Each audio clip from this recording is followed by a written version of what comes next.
I didn't set out to build a supplement. I was just trying to be a responsible parent. I have a young daughter, and at some point, it kind of changes the way you think. It's no longer, how do I feel right now? It becomes, am I doing what I need to do so that I'm still healthy when she grows up? And the more attention I paid, the more unsettled I became. Health advice was everywhere.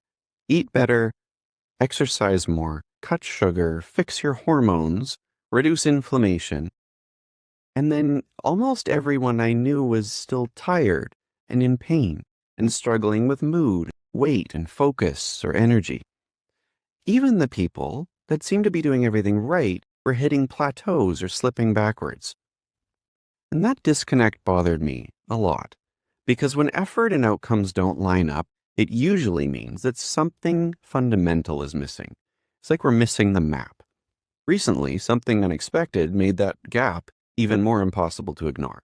Weight loss medications do suppress appetite, but they don't explain why metabolism was struggling in the first place. And in doing so, they accidentally revealed a deeper metabolic problem. Behavior can be overridden, but the underlying energy state of cells often hasn't changed. Every few years, metabolism seems to get explained by a new dominant idea. Calories, insulin, hormones, inflammation. Each one does certainly explain something real. None of them are wrong, but they're fragments. And meanwhile, something else is happening that seems to be harder to ignore. Metabolic illnesses don't show up alone. They cluster.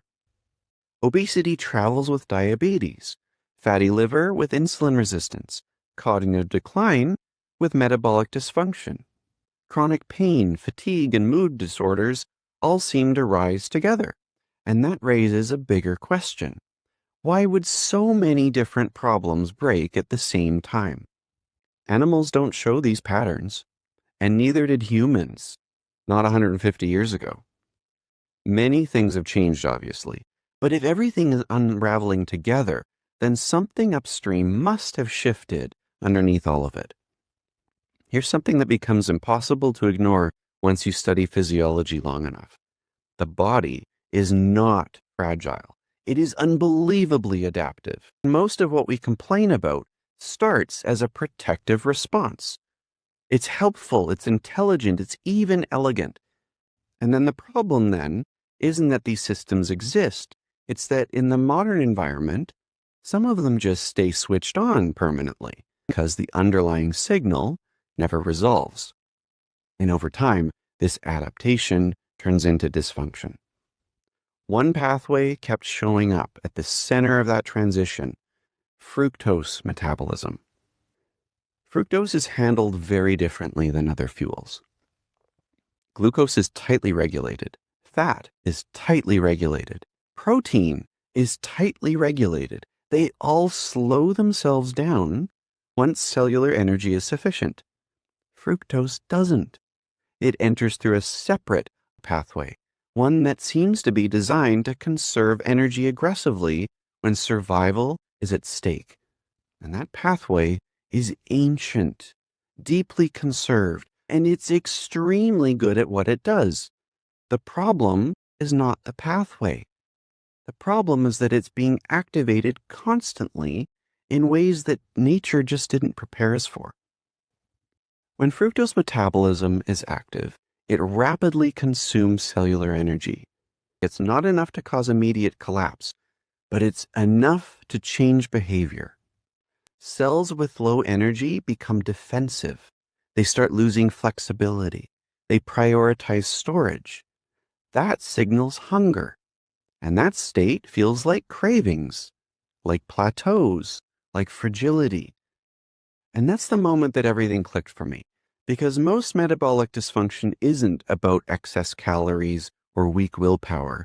It's cells stuck in a low energy survival state. And that explains why so many people get stuck. They clean up their diet, they cut sugar, they do everything they're told. Fructose exposure isn't just dietary. The body can generate fructose internally, under stress, dehydration, high glucose, or sustained metabolic strain. So even disciplined people can have this survival pathway quietly switched on, which explains why improvement often happens without recovery. This distinction also helps explain something very current. Weight loss medications didn't exist when we first started down this path, but they've since revealed something important. When you suppress appetite strongly enough, weight often comes down. And that tells us that cravings were never a moral failure. But appetite suppression doesn't automatically restore metabolic resilience. Some people on these medications still struggle with low energy, with muscle loss, rebound risk, and long-term dependence. Because hunger is an output. It's not the root signal. If cells are still operating in a low-energy defensive state, and behavior can be overridden for a while, but the underlying condition hasn't changed. These drugs manage the symptom remarkably well, but they don't explain why the symptom existed in the first place. And once you understand that distinction, the rest of the map starts to make sense. That's what led me to the gatekeeper of this pathway, an enzyme called fructokinase, or KHK. If KHK is active, fructose metabolism proceeds and the low-energy state is reinforced. If it's quiet, that signal fades, and cells regain their ability to produce and use energy normally. There's actually a rare genetic condition called essential fructosuria where this enzyme doesn't function. People with it aren't sick. They aren't damaged. They simply excrete fructose instead of metabolizing it. And that condition quietly proves something radical. Fructose metabolism is optional. Pharmaceutical companies have actually noticed this. They've invested enormous resources into KHK inhibitors, and early trials show dramatic improvements in insulin resistance and liver fat. But we all know drug development is slow, it's expensive, and it's very cautious. We're in a different position. Supplements don't treat disease. They don't require pharmaceutical proof of enzyme inhibition. What they do require is safety. And the compounds we're using are naturally occurring. They're highly tolerated. They've even been part of the human diet in small amounts for a very long time.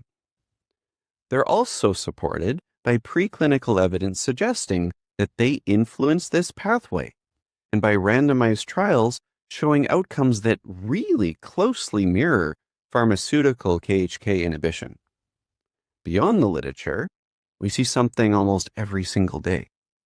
Observations that are frankly hard to ignore. Food noise dropping off a cliff, cravings quieting, weight coming off without any effort, improvements in mood, in energy, in cognition, hormonal balance, lab markers moving in the right direction. The most interesting variable isn't whether people respond, it's how long it takes. Younger resilient systems often notice changes quickly. Older or more burdened systems take longer to unwind. And that makes perfect sense once you understand the mechanism.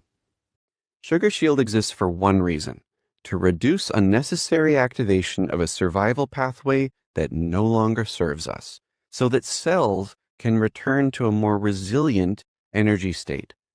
That's it. It's not a cure. It's not a promise. It's a tool. This part matters. We want you to pressure test the idea. If you do decide to try it, treat it as an experiment. Observe the results, and then challenge the model itself.